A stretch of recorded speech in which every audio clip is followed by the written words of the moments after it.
Hey, now we are at Freddie Lindstrom. Freddie Lindstrom, interesting. He is part of the cronyism in the 1970s. People that like Frank Frisch and Bill Terry got together. They went and they pushed a lot of their teammates in through the Veterans Committee. Bill James went on to say later on that Fred Lindstrom is likely the worst third baseman in the Hall of Fame. I don't know if I go that far. He has stats. I can look him up real quickly here. I mean, he does have a lifetime 311 batting average, which, I mean, today would be amazing. Back then, not so good. I mean, 779 RBIs, 103 home runs.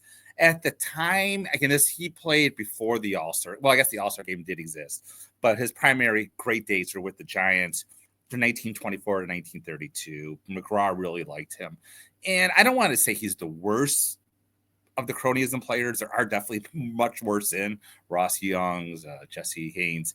So, but he's into cronyism. He was like the last player that the cronyism committee, let's say, got in before they really decided they were going to break it up and make it much tougher to get into the Veterans Committee. So he's in, which means we have to get his autograph. Now, he died in 1981 at 75 years old, fairly young. He always did a nice signature. Ron talks about that there was never shakiness known in his signature, which I do believe.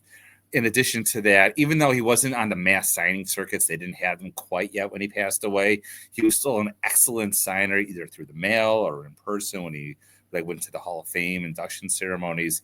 Like I said, he got in 1976. So I think he was at 4 or 5 of the induction ceremonies. So there are Hall of Fame autograph baseballs out there with him on it as well. But I mean, I guess that's enough about Freddie Lindstrom. I mean, nothing spectacular. He's not one of the all-time greats.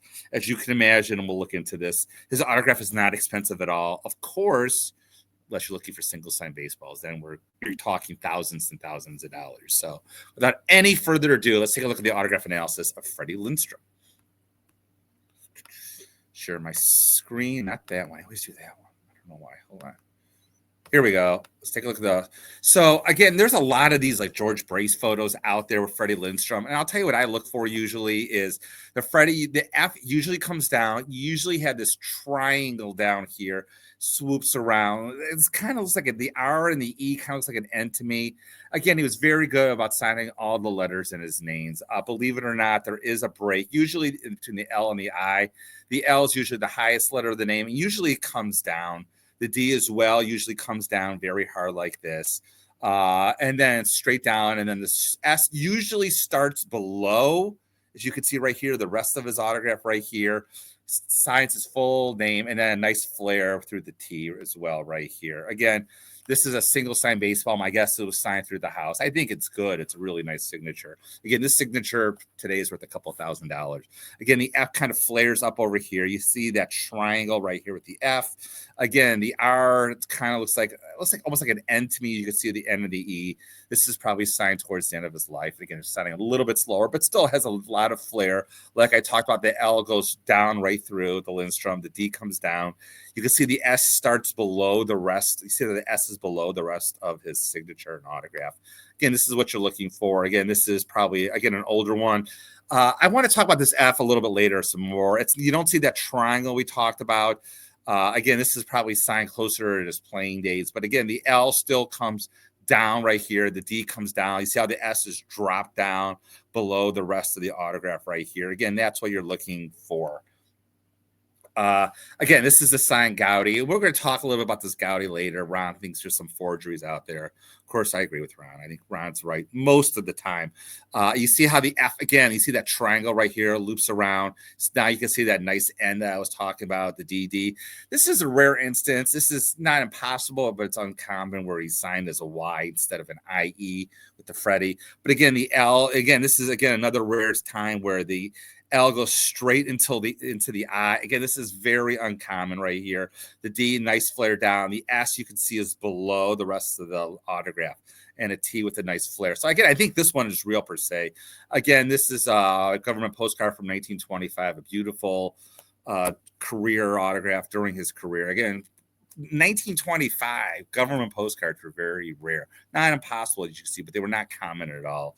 Again, you can see like this is an old school. I don't want to spend too much time on this because most autographs you're going to look at today and purchase today are going to be let's say 1970s, even 1980 autograph. Again, this is another one during his career. And again, his autograph is very much like it is towards the end of his life. That triangle right here with the F looks like an N right here. You can see right here the L going through, the D coming straight down. The S starts below the rest of the autograph. The flare a little bit more, not straight. It's kind of like you see the up and down right here, like a wave through the T. But again, it's pretty common, pretty much the same. Again, he spent a lot of time post-career in Evanston, Illinois, home in Northwestern University. He was the coach there as well as the postmaster general. So there are quite a few letters out there with on letterhead from the U.S. Post Office or from what's it called? From his time at Northwestern. My autograph of his right now, I know it's really tough to see, but I really like it because it's on Northwestern University letterhead. That's part of the Big Ten. Excuse me, dated 1961. It's, again, very common, everything you would see normally in his autograph. A nice common letter. Oh, sorry, not there. So again, going back to the PSA database right here. It's tough for me to see, but again, this is a really cool letter. I love the letterhead right here. You can see right here, Bobby Dorr. I'm trying to see who else is on here that I recognize on the not to Gabby Hart in it as well, Freddie Lindstrom as well. This is a beautiful letterhead. I don't like the purple that much, but again, really cool. I'd like to own that one day. Again, this is just a common index card. What you're going to see, I'm going to start speeding it up because hopefully you're starting to get an idea of Freddie's autograph. You can see the triangle right here. Again, you see that N right here. The D comes down. The S is below. Again, the L and the I, it looks like they do go into one or the other. I mean, it's not impossible, but it's not that common. Yeah, here for sure the L and the I go in. But again, these are all good. You can see the S is below, which is what you wanted to see. The triangle F right here. Again, this is a Plain Days, the 1933 Gaudy.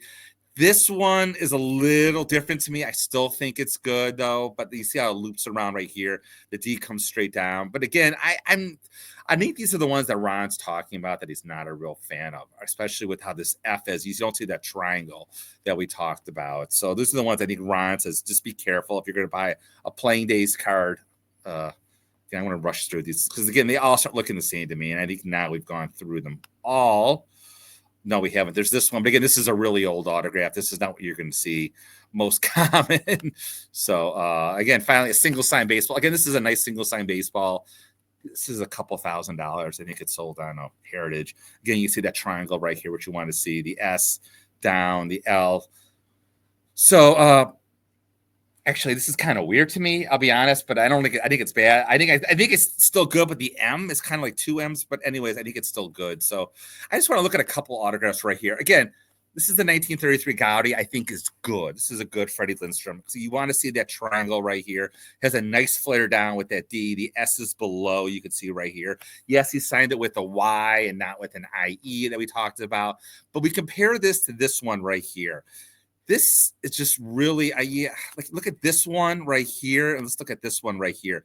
The Y goes all the way through. The L is buckled in almost like a U, which you don't see right here. The D doesn't flare down at all.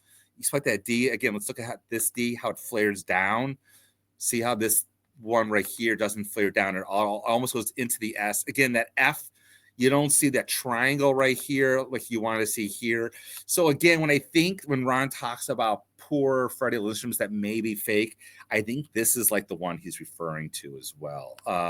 Again, this is a nice baseball. I think this one sold recently. I wanted to pull it up. Yeah, $2,600. But again, I think it's good. I really do think it's good. It has everything you want to see: the drop down S, the D, the L coming down, that pointed F. What else I wanted to show? So yeah, these are completed sales on eBay, and you're going to see real quickly here. This is expensive. It has 4 Hall of Famers on it. I think that these are good, even though it's a Y. It's not what I want to see, but the S is below everything else. You have some flare right here. The other ones on here for sure are good, like Al Lopez. But after that, you could see the prices just plummet in a sense. It goes from that to you can get an autograph for $46. So once after that, like I said, it's not an expensive autograph unless you're looking at a single sign baseball. It's not like $30 to $40. Like he said, he was an excellent signer post-career. And again, I think these are all good. Now we're down to $8 for a Freddie Lindstrom autograph. So again, you're not going to see a press steal, but yeah, and that's it. So if you're still with me, that's about 10 minutes. We're going to move from him to Pop Lloyd. And man, do I got a story on Pop Lloyd. So I hope you tune in for that one. I couldn't wait. I can't wait. We're actually at Pop Lloyd. It took me so long to get to the story, but we are there next episode. So thanks for watching. And as always, keep collecting.